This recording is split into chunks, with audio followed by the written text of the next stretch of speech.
As jy 'n deel van jou dag kan maak om net iets uit die Bybel te leer, sal jy geestelik groei. Om gered te wees is een ding, maar om die lewe te leef wat Jesus vir jou aanbied, is iets heeltemal anders. En God het dit maklik gemaak vir ons. Hy het vir ons eenvoudige maniere gegee om elke dag met hom te connect. Die kerk is nie net 'n Sondagoggendprogram of 'n gebou nie. Dis mense. Mense soos ek en jy, wat saam Jesus volg en saam iets groter word as wat ons ooit alleen kan wees.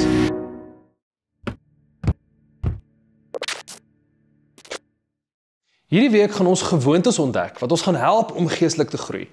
Jy gaan praktiese maniere leer om jou geloof te verdiep, om saam ander gelowiges te groei en God se liefde in jou alledaagse lewe uit te leef. In enige verhouding moet sekere dinge in plek wees vir die verhouding om te groei en te verdiep. In die huwelik moet daar goeie kommunikasiegewoontes wees. Oop kommunikasie skep 'n lewe waar albei kan praat oor hulle eie behoeftes en begeertes. Dieselfde geld vir ons verhouding met God. Om gered te wees is een ding, maar om die lewe te leef wat Jesus vir jou aanbied, is iets heeltemal anders. En God het dit maklik gemaak vir ons. Hy het vir ons eenvoudige maniere gegee om elke dag met hom te connect. Vandag kyk ons na 3 van hulle: die Bybel, gebed en kerklewe. Gebed en Bybellees is gewoontes waardeur ons in ons verhouding met God groei en ons begin om sy lewe, wysheid, krag en liefde te beleef. Daar's 'n prediker wat eendag gesê het, God het 'n boek geskryf. Dink net daaraan. God, die een wat alles gemaak het sy gedagtes oor die mensdom in 'n boek neergeskryf, sodat jy dit kan lees net wanneer ook al jy wil. In 2 Timothy chapter 3 verse 16, he says that all of Scripture is God-breathed. That means that God wants to use everything in the Scriptures to breathe His life into you and me. And He will use teaching and rebuking and correcting and training in righteousness. But then Paul gives us the purpose of Bible study. He says, so that the servant of God could be thoroughly equipped for every good work. Die Bybel is God se woorde oor jou, vir elke fase en elke besluit in jou lewe. As jy dit 'n gewoonte maak om uit die Bybel te leer, laat jy toe dat God persoonlik met jou praat. Dis soos 'n GPS vir jou nuwe lewe in hom. Wanneer ons Bybel lees, hoor ons sy stem. Ons leer sy hart ken en ontdek sy beloftes. Dis geestelike kos wat vir jou wys wie jy regtig is in Jesus. En wat dit beteken om in sy genade te leef. Nou, kom ons wees eerlik. Die uitleg van die Bybel kan soms 'n bietjie verwarrend wees. Soos wat jy begin lees, sien jy dat ons eers in die laaste derde van die boek oor Jesus begin lees. Dis nogals vreemd. Maar hier's hoekom. Die Bybel is eintlik in 2 dele verdeel. Die Ou Testament vertel die storie van hoe alles begin het, asook die storie van Jesus se familiegeskiedenis. En dan het ons die tweede gedeelte, die Nuwe Testament. Dit vertel van hoe Jesus gekom het om God bekend te maak op 'n manier wat ons regtig kan verstaan. 'n Goeie plek om te begin lees is die boek van Johannes. Dis die 4de boek in die Nuwe Testament en dis 'n uitstekende manier om Jesus beter te leer ken. As jy 'n deel van jou dag kan maak om net iets uit die Bybel te leer, sal jy geestelik groei. Die tweede ding wat God vir ons gegee het om hom te ken, is gebed. Nou, dink gou saam met my oor hierdie. Wat is die verskil tussen 'n vreemdeling en 'n vriend? Ek dink dis 'n gesprek. Jy kan nie regtig sê jy het 'n verhouding met iemand as jy nooit met mekaar praat nie. Dis dieselfde met jou verhouding met God. Gesonde verhoudings groei waar daar eerlike en gereelde kommunikasie is. Jesus sê iets ongelooflik in Johannes 15. Hy sê, ek noem julle vriende. Dit is hoe hy oor jou dink. Jy is nie net 'n disipel of 'n dienaar nie, jy is 'n vriend. So, gebed is nie 'n mooi rympie of 'n ernstige ritueel nie, dis 'n gesprek. 'n Lewenslange, dag tot dag connect tussen jou en God. Dis hoe hy jou lei, dis hoe jy sy stem leer ken. Dis hoe hy jou hart met syne begin belyn. Dit gaan nie oor om te probeer oortuig om iets te doen nie. Dis om jou hart oop te maak vir die Heilige Gees en hom toe te laat om jou te vorm van binne af. So waar begin jy? Ek sou sê, begin om jou Bybel te lees. Dit gee jou 'n woordeskat vir hoe om te bid. Jy kan hierdie doen. Wanneer jy iets lees soos, die Here is my herder, stop vir 'n oomblik en bid dit so. Here, U is my herder. Lei my vandag. Help my om my kinders reg te lei. Lei my in my werksplek. Wanneer jy die Bybel begin gebruik as die basis van jou gebede, gebeur iets. Jou innerlike wêreld begin verander. Gebed is dan nie werk nie, dit word 'n gesprek tussen jou en God. What does it mean to pray in the name of Jesus?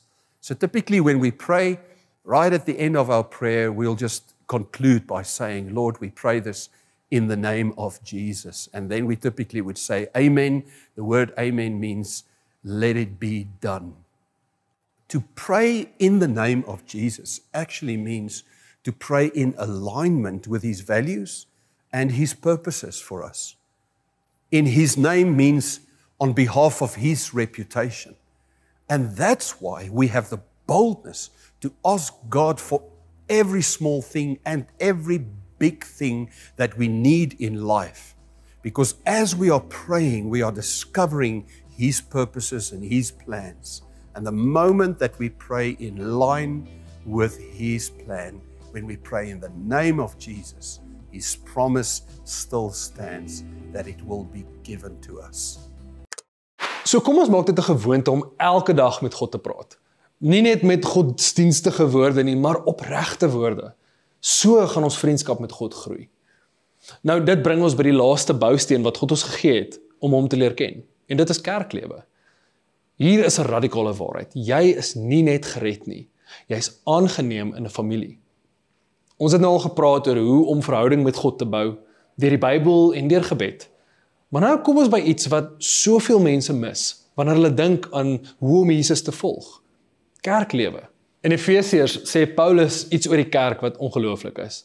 Hy sê die liggaam groei en word opgebou, wanneer elke deel doen wat dit moet doen. In ander woorde, ons het mekaar nodig. Die kerk is nie net 'n Sondagoggendprogram of 'n gebou nie. Dis mense. Mense soos ek en jy, wat saam Jesus volg en saam iets groter word as wat ons ooit alleen kan wees. Wanneer ons almal ons deel doen, groei ons sterker saam. The Bible clearly shows us that our relationship with Jesus has to be expressed in healthy church relationships. And here are some reasons and then later some practical next steps to live in spiritual community. The first reason is that you and I need support. We need encouragement on this journey with Jesus. Paul understood this very clearly, and he showed us how important relationship with fellow believers is. He often spoke about the metaphor of the body of Christ. And in Ephesians 4 verse 16, he says that we are joined together. The second reason is that your growth and your development is accelerated in the body of Christ, in the church. The same scripture, Ephesians 4 verse 16, tells us that the joined together will cause the body to build itself up in love. So our God experience will be richly enhanced as we regularly meet with other believers for Bible study and for worship and to do outreach together. 'n Gesonde gemeentelewe is belangrik om 3 redes. Nommer 1, jy word ondersteun. Die lewe is soms moeilik. Maar in die kerk het jy mense wat saam met jou die lewe doen, saam met jou bid, lag, huil en ondersteun. Jy is nie gemaak om alleen deur die lewe te gaan nie. Tweedens, jy groei vinniger. As jy geestelik wil groei, skakel in. Die kerk is 'n oefenterrein vir geloof. Deur die woord, aanbidding, klein groepe en gesamentlike missie, leer jy en groei jy. En derdens en laastens, jy skyn helderder. Jesus sê, julle is die lig van die wêreld. Alleen is jy 'n kersie, maar saam is ons 'n ligtoring. Die kerk maak Jesus sigbaar in ons wêreld. So hoe werk dit prakties? Wel, in Handelinge sien ons hoe die vroeë kerk op 2 maniere bymekaar gekom het. Eerstens, in die tempel. Hierdie is groot byeenkomste, soos 'n Sondagdiens. En die tweede manier was in huise. Hierdie is soos 'n klein groep of 'n Bybelstudie, soos wat jy vandag in is. Albei is nodig. Op Sondag kry jy visie en lering, en in kleiner groepe kry jy vriendskap, ondersteuning en disippelskap. Kerk is wonderlik. Dis waar ons leer om lief te hê, te vergewe en al hoe meer soos Jesus te word. Kom ek deel een laaste gedagte met jou. Die kerk is nie net hier vir ons nie. Dit bestaan vir die wêreld. 'n Gesonde kerk bring transformasie. Een huis, een hart, een buurt, een werksplek op 'n slag. Jesus glo in die krag van sy kerk. So kom ons wees kerk.